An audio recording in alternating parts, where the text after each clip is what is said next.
Marten se leva ce matin-là avec une sensation étrange. Alors qu'il passait sa main dans ses cheveux, il remarqua une absence troublante, son alliance manquait à son doigt. Cette bague, symbole de son union avec Lot, n'était jamais éloignée de lui. Inquiet, il parcourut la maison à sa recherche, sans succès. Il trouva finalement Lot dans la cuisine, préparant le petit déjeuner.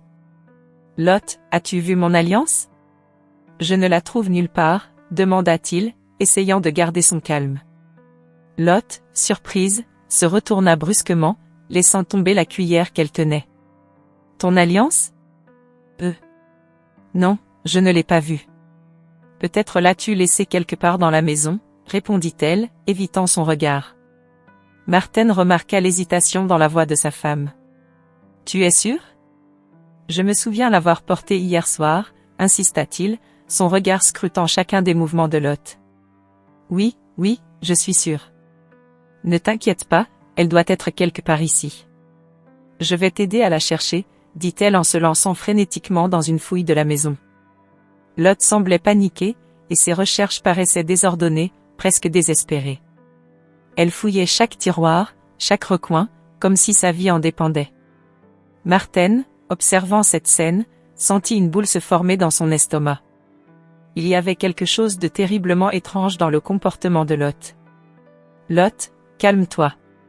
Ce n'est qu'une bague. »« Pourquoi es-tu si bouleversé ?» demanda-t-il, essayant de comprendre ce qui se passait. « Je suis désolé, Marten. C'est juste que cette bague est si importante pour nous. Je ne supporte pas l'idée qu'elle soit perdue, » répondit-elle, les larmes aux yeux. Marten, bien que touché par l'émotion de Lot, ne pouvait se débarrasser de ses doutes. Pourquoi sa femme était-elle si agitée ? Cette réaction semblait disproportionnée, et il ne pouvait s'empêcher de penser qu'elle cachait quelque chose. Décidé à en savoir plus, il prit une décision difficile mais nécessaire. Il allait engager un détective privé. Après avoir fait quelques recherches discrètes, Marten contacta Bram, un détective privé réputé pour sa discrétion et son efficacité. Ils se rencontrèrent dans un café éloigné de la ville pour discuter de la situation. « Bram, je ne sais pas quoi penser. Lot agit de manière étrange depuis que j'ai remarqué la disparition de mon alliance. Je veux que vous enquêtiez discrètement sur ce qui se passe, » expliqua Marten, la voix remplie de frustration et de confusion. Bram, un homme d'une quarantaine d'années, avec des yeux perçants et un air de confiance, hocha la tête. « Je comprends, Marten. Je vais installer des caméras cachées et suivre les déplacements de Lot discrètement. Nous découvrirons ce qui se passe, je vous le promets, » répondit-il calmement. Marten remercia Bram et rentra chez lui, le cœur lourd. Il espérait de tout cœur que ses soupçons étaient infondés et que tout cela n'était qu'un malentendu. Mais quelque chose, au fond de lui disait que cette affaire était bien plus complexe qu'une simple bague égarée. Les jours suivants furent marqués par une tension palpable dans la maison. Lot continuait ses recherches frénétiques, tandis que Marten faisait de son mieux pour masquer son inquiétude. Chaque soir, il attendait avec impatience un rapport de Bram, espérant que le détective découvrirait rapidement la vérité. Ainsi, dans ce climat de suspicion et de mystère, Marten et Lot naviguaient à travers un quotidien devenu soudainement incertain, chacun dissimulant ses propres peurs et secrets. Bram, détective privé réputé pour sa discrétion et son efficacité, commença son enquête avec une minutie de chirurgien. Son premier geste fut d'installer des caméras cachées dans la maison de Marten et Lot, espérant ainsi capter des indices sur le comportement suspect de Lot. Il choisit des emplacements stratégiques, le salon, la cuisine, et même la chambre à coucher. Ces caméras, petites et pratiquement indétectables, permettraient de surveiller Lot sans éveiller ses soupçons. Quelques jours après l'installation des caméras, Bram décida de suivre Lot lors de ses sorties. Il la vit quitter la maison un matin, visiblement anxieuse, et monta dans une voiture discrète pour la suivre. Lot se rendit dans un café du centre-ville, un endroit calme et peu fréquenté. Bram, garé à une distance raisonnable, observa attentivement. À sa grande surprise, un homme inconnu rejoignit Lot à une table dans un recoin du café. Bram sortit discrètement son appareil photo et captura une série de clichés. Lot semblait nerveuse, jetant des regards autour d'elle comme si elle craignait d'être remarquée. L'homme, quant à lui, paraissait plus détendu mais parlait à voix basse, rendant toute tentative d'écoute impossible. De retour chez Marthen, Bram examina les photos avec attention. L'homme inconnu ne lui était pas familier, mais il décida de creuser davantage. Quelques recherches plus tard, il découvrit que cet homme n'était autre que Joris, l'ancien petit ami de Lot. Les souvenirs d'une relation passée refirent surface dans l'esprit de Bram, mais le contexte actuel semblait bien plus complexe. Les jours suivants, Bram continua de suivre Lot et Joris, documentant chaque rencontre, chaque geste suspect. Une après-midi, il les suivit jusqu'à une ruelle isolée où ils échangèrent des embrassades furtives. Cela confirma les pires craintes de Marthen. Bram photographia la scène, conscient de la douleur que ces images causeraient à son client mais aussi de leur importance cruciale dans la quête de vérité. « J'ai quelque chose à vous montrer », dit Bram en entrant dans le bureau de Marthen. Il sortit les photos de sa poche et les étala sur la table. Marthen regarda les images, le visage se décomposant à mesure qu'il comprenait la trahison. « C'est Joris », murmura-t-il. « Comment a-t-elle pu me faire ça ?» Bram resta silencieux, laissant Marthen absorber le choc. Il savait que les mots seraient inutiles dans un tel moment de désespoir. « Continuez à les suivre », finit par dire Marthen, la voix brisée mais déterminée. « Je veux savoir tout ce qu'ils font, chaque détail. » Bram acquiesça, conscient de la délicatesse de la situation. Il redoubla d'efforts, suivant Lot et Joris avec une précision redoutable. Il découvrit bientôt des éléments encore plus troublants, des rencontres régulières dans des endroits isolés, des discussions animées qui semblaient concerner bien plus que de simples retrouvailles amicales. Un soir, Bram parvint à intercepter une conversation entre Lot et Joris. Caché derrière une cloison, il entendit Joris parler de transactions financières, de promesses de vie meilleure. Les pièces du puzzle commencèrent à se mettre en place. Joris n'était pas seulement un ancien amant, il semblait manipuler Lot pour des raisons plus sombres. Bram retourna chez Marthen avec de nouvelles preuves, des enregistrements audio cette fois. « Écoutez ça », dit-il en posant un petit appareil sur la table. Les mots de Joris résonnèrent dans la pièce, révélant des plans bien plus sinistres que ceux que Marthen avait imaginés. « Comment ai-je pu être aussi aveugle ?» se lamenta Marthen, les larmes aux yeux. Bram posa une main réconfortante sur l'épaule de Marthen. « Nous allons découvrir toute la vérité, Marthen. Je vous le promets. » Le détective savait que l'enquête était loin d'être terminée, mais chaque nouvelle découverte le rapprochait de la vérité. Tandis qu'il continuait à suivre les traces de Joris et Lot, une image plus claire de la trahison et de la manipulation émergeait, renforçant sa détermination à dévoiler toute l'étendue de ce complot. Marthen était assis dans le salon, les photos compromettantes s'étalaient devant lui. Son cœur battait la chamade. Lot, sa femme, se tenait debout, les bras croisés, essayant de soutenir son regard. L'incrédulité marquait les traits de Marthen, et ses lèvres tremblaient légèrement alors qu'il prenait la parole. « Lot, qu'est-ce que tout cela signifie ?» demanda-t-il, la voix empreinte de douleur. Lot secoua la tête, les larmes aux yeux. « Ce n'est pas ce que tu crois, Marthen. Joris et moi, nous nous sommes juste retrouvés par hasard.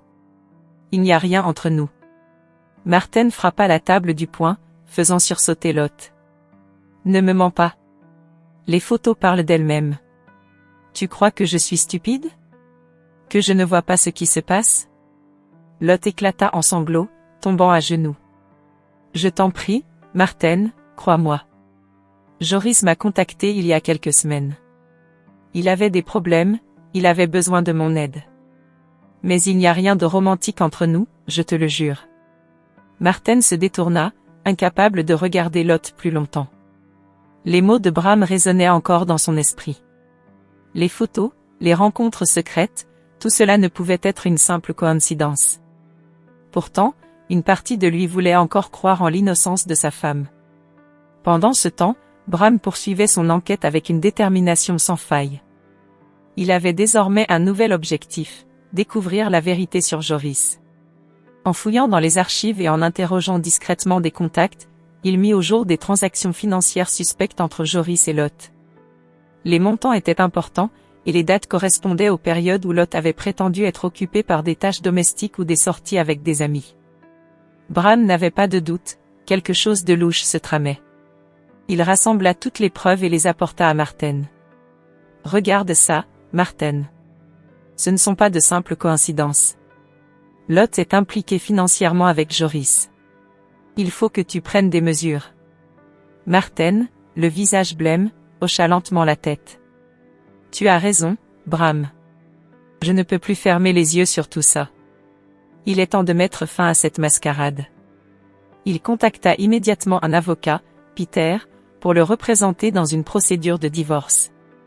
Lors de leur première rencontre, Peter écouta attentivement Marthen, parcourant les documents fournis par Bram. Ces preuves sont accablantes, Marthen. Nous avons suffisamment de matière pour aller de l'avant et demander le divorce. Mais il va falloir être sûr de chaque détail. Je vais interroger Bram pour m'assurer que nous n'avons rien laissé passer. Alors que Peter et Bram travaillaient ensemble pour consolider le dossier, Marthen se trouvait tiraillé entre la colère et la tristesse. Chaque nouvelle découverte le plongeait davantage dans le désespoir. Il se souvenait des moments heureux partagés avec Lot, des promesses échangées, des rêves construits ensemble. Comment en était-il arrivé là? Un soir, alors qu'il se préparait à aller se coucher, Marthen trouva une lettre sur son oreiller. Il la reconnut immédiatement, c'était l'écriture de Joris. Tremblant, il l'ouvrit et lut les mots d'amour destinés à Lot. Chaque phrase était comme un coup de poignard. Il ne pouvait plus nier l'évidence. Leur relation n'était pas une simple coïncidence. Marthen serra la lettre dans ses mains, les larmes aux yeux. Il savait qu'il devait aller jusqu'au bout. Pour lui-même, pour la vérité. Et peut-être, un jour, pour retrouver une certaine paix. Ainsi, avec la détermination de Bram et l'expertise de Peter, Marthen se prépara à affronter l'inévitable. La trahison de Lot et la manipulation de Joris allaient être exposées au grand jour, et Marthen espérait qu'enfin, justice serait rendue. Peter, l'avocat engagé par Marthen, commença à rassembler des preuves pour solidifier le dossier de divorce. Il invita Bram à son bureau pour discuter des découvertes faites jusqu'à présent, notamment les transactions financières suspectes entre Joris et Lot. Bram, je dois comprendre chaque détail de ce que vous avez découvert. Il est crucial que nous ayons une image complète de la situation, déclara Peter en refermant la porte de son bureau. Bram hocha la tête et sortit une enveloppe remplie de documents. J'ai ici des relevés bancaires montrant des transferts d'argent réguliers de Lot à Joris. Certains montants sont significatifs, ce qui suggère une implication profonde dans ces affaires. Peter parcourut les documents, ses sourcils se fronçant à mesure qu'il découvrait l'ampleur des transactions. Cela suffit pour prouver une connexion financière, mais nous avons besoin de plus pour démontrer l'implication de Lot dans des activités illégales. Je continue de chercher, Peter. Il y a encore des zones d'ombre à éclaircir, répondit Bram, déterminé. Pendant ce temps, chez lui, Marthen explorait les tiroirs de son bureau lorsqu'il tomba sur une lettre pliée soigneusement. Sa curiosité piquée, il l'ouvrit et commença à lire. C'était une lettre d'amour de Joris à Lot, remplie de mots passionnés et de promesses d'un avenir radieux ensemble. Le cœur de Marthen se serra à chaque phrase, chaque mot confirmant les sentiments et la trahison de Lot. Il prit la lettre et se rendit immédiatement au bureau de Peter. « Regardez ce que j'ai trouvé », dit-il en entrant, tendant la lettre à l'avocat. Peter lut la lettre et leva les yeux vers Marthen. C'est une preuve accablante de leur relation. Cela, combiné aux transactions financières, renforce notre dossier. Juste à ce moment, Bram entra précipitamment dans le bureau. J'ai des nouvelles importantes. Lot vient d'être arrêté pour fraude financière. Marthen écarquilla les yeux de surprise. Quoi? Comment cela a-t-il pu arriver? Bram s'assit, visiblement épuisé par les derniers développements. Joris est un escroc notoire. Il semble qu'il ait utilisé Lot pour ses activités illégales. La police a découvert des preuves suffisantes pour l'arrêter. Marthen se laissa tomber sur une chaise, incapable de croire ce qu'il entendait. Alors, Lot n'était peut-être qu'un pion dans le plan de Joris. Peter secoua la tête, tentant de garder une perspective claire. Nous devons encore prouver son niveau de complicité. Si elle était vraiment manipulée, cela pourrait atténuer sa responsabilité, mais nous avons besoin de preuves solides. Le silence dans la pièce était lourd. Marthen, se sentant trahi et confus, se leva enfin. Nous devons aller de l'avant et découvrir toute la vérité. Je ne peux pas croire que la femme que j'aimais puisse être impliquée dans quelque chose d'aussi sordide sans raison. Peter et Bram acquiescèrent, déterminés à poursuivre leur enquête. Ils savaient que le chemin serait difficile, mais la vérité devait être révélée, quelles qu'en soient les conséquences. Les jours suivants furent intenses. Peter travailla sans relâche pour préparer le dossier, tandis que Bram continua de creuser dans le passé de Joris, découvrant des détails de plus en plus choquants sur ses activités criminelles. Marten, quant à lui, oscillait entre la colère et la tristesse, essayant de comprendre comment sa vie avait pu basculer si soudainement. Un matin, alors que Marten prenait son café, Bram entra avec une expression grave.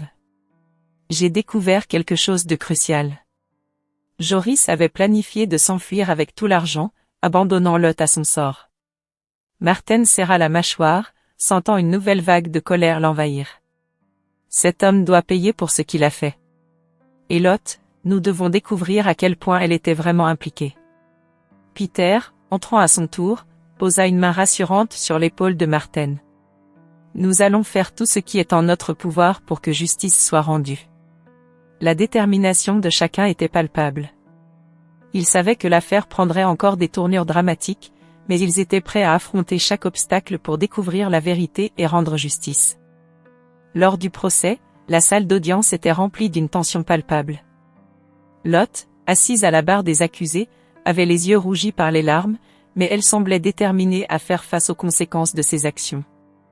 Le juge, un homme sévère aux lunettes posées sur le bout du nez, observait la scène avec une attention minutieuse. « Madame Lot, vous êtes accusée de complicité dans des activités illégales et de fraude financière. »« Que plaidez-vous » demanda le juge d'une voix ferme. Lot prit une profonde inspiration avant de répondre. « Coupable, votre honneur. » Sa voix tremblait légèrement, mais elle se redressa sur son siège, prête à raconter sa vérité. « Expliquez-nous comment cela s'est passé, » poursuivit le juge. Lot jeta un coup d'œil à Marten, assis dans la salle, et leurs regards se croisèrent brièvement. Elle pouvait voir la douleur et la confusion dans ses yeux, et cela la brisait un peu plus. « J'ai rencontré Joris par hasard il y a quelques mois, » commença-t-elle. Au début, c'était simplement un vieil ami qui revenait dans ma vie. Mais il a rapidement commencé à me parler de projets financiers, de promesses d'une vie meilleure. Il m'a dit qu'il avait des contacts, des moyens de gagner de l'argent rapidement. Marten écoutait, partagé entre la colère et la compassion. Il se souvenait des moments où Lot semblait distraite, des nuits où elle restait éveillée en envoyant des messages. Tout prenait maintenant un sens douloureux. « Et vous avez accepté de l'aider » demanda l'avocat de la défense. Lot hocha la tête. « Oui, je l'ai fait. J'étais naïve et désespérée. Joris m'a convaincu que c'était notre chance d'avoir une vie meilleure. Je ne pouvais pas voir à quel point il me manipulait. » Marten serra les poings. Il avait du mal à croire que Lot ait pu être si facilement dupé, mais il connaissait aussi le charme insidieux de Joris. Après tout, il l'avait vu de ses propres yeux dans les photos prises par Bram. Pendant que Lot parlait, Bram travaillait sans relâche. Il avait découvert une nouvelle preuve choquante, un plan détaillé de Joris pour s'enfuir avec tout l'argent, laissant Lot seul pour porter le blâme. Cette découverte changeait la donne. Bram se tourna vers Peter, l'avocat de Marten, et lui montra les documents. « Regardez ça » murmura-t-il. Joris n'a jamais eu l'intention de rester avec Lot. C'était une manipulation du début à la fin. Peter acquiesça et se leva pour présenter la nouvelle preuve au juge. « Votre honneur, nous avons ici des documents qui montrent clairement que Joris avait planifié de s'enfuir avec l'argent. Mon client, Marten, est prêt à témoigner et à fournir ses preuves. » Le juge prit les documents et les examina attentivement.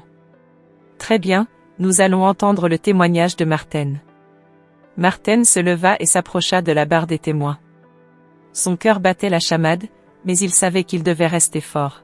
« Votre honneur, » commença-t-il, « j'ai récemment découvert que Joris, l'homme avec qui ma femme a été en contact, est un escroc notoire.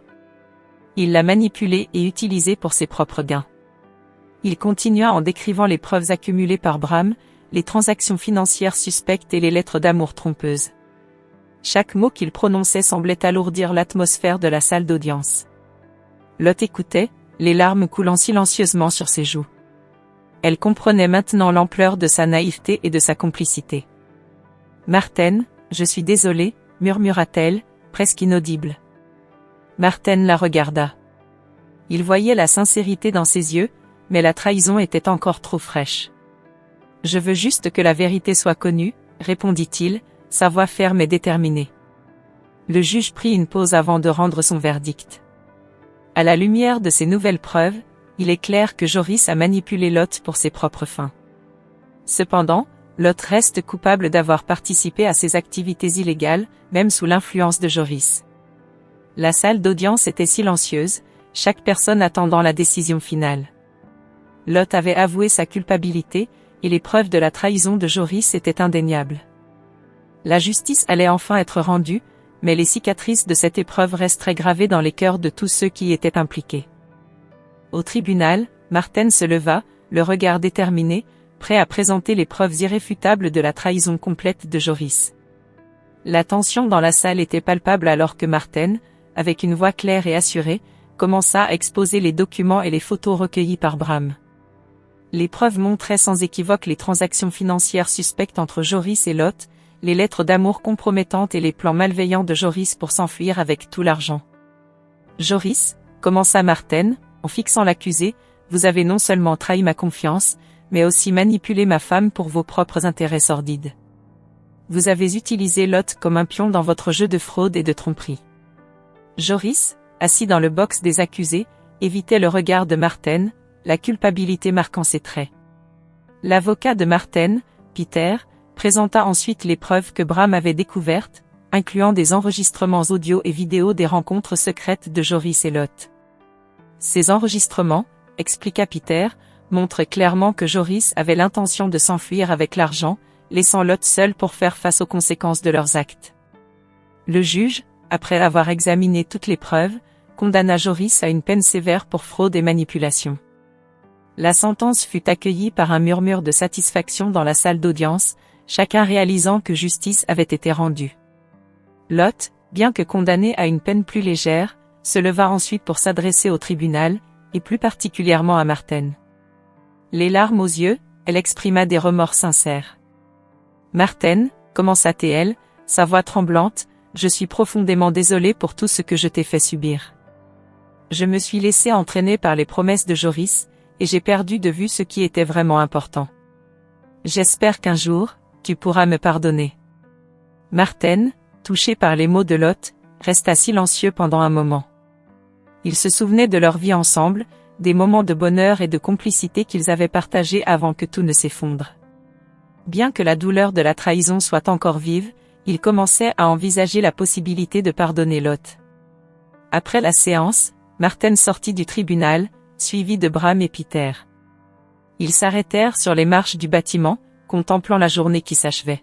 « C'était un coup de maître, Martine, » dit Bram, en lui tapotant l'épaule. « Nous avons réussi à exposer Joris et à sauver Lot de ses griffes. »« Oui, » répondit Martine, pensif. « Grâce à vous deux, j'ai pu voir la vérité et agir en conséquence. Je ne sais pas encore ce que l'avenir réserve pour Lot et moi, mais au moins, la justice a été rendue. » Peter hocha la tête. « Il faut du temps pour panser les blessures, Martine. Prends le temps qu'il te faut pour décider de ce que tu veux faire. » Martine acquiesça, reconnaissant la sagesse des paroles de son avocat. Il savait que le chemin vers la réconciliation avec Lot serait long et difficile, mais il était prêt à envisager cette possibilité. Après tout, malgré tout ce qui s'était passé, il restait des liens profonds entre eux, des liens qui méritaient peut-être une seconde chance. Dans les jours qui suivirent, Martine et Lot commencèrent à se parler de nouveau, lentement mais sûrement. Ils discutaient de leurs sentiments, de leurs erreurs et de leurs espoirs pour l'avenir. Martine, bien que toujours prudent, sentait que la colère et la douleur commençaient à s'estomper, laissant place à une nouvelle forme de compréhension et de compassion. Ainsi, tandis que Joris recevait la punition qu'il méritait derrière les barreaux, Martine et Lot avaient une chance de reconstruire ce qui avait été brisé. La route serait longue, mais avec la vérité exposée et la justice rendue, ils pouvaient enfin envisager un avenir ensemble, un avenir forgé par la rédemption et la possibilité de pardon. Si vous avez suivi jusqu'ici, abonnez-vous à la chaîne pour plus d'histoires émouvantes et captivantes comme celle-ci.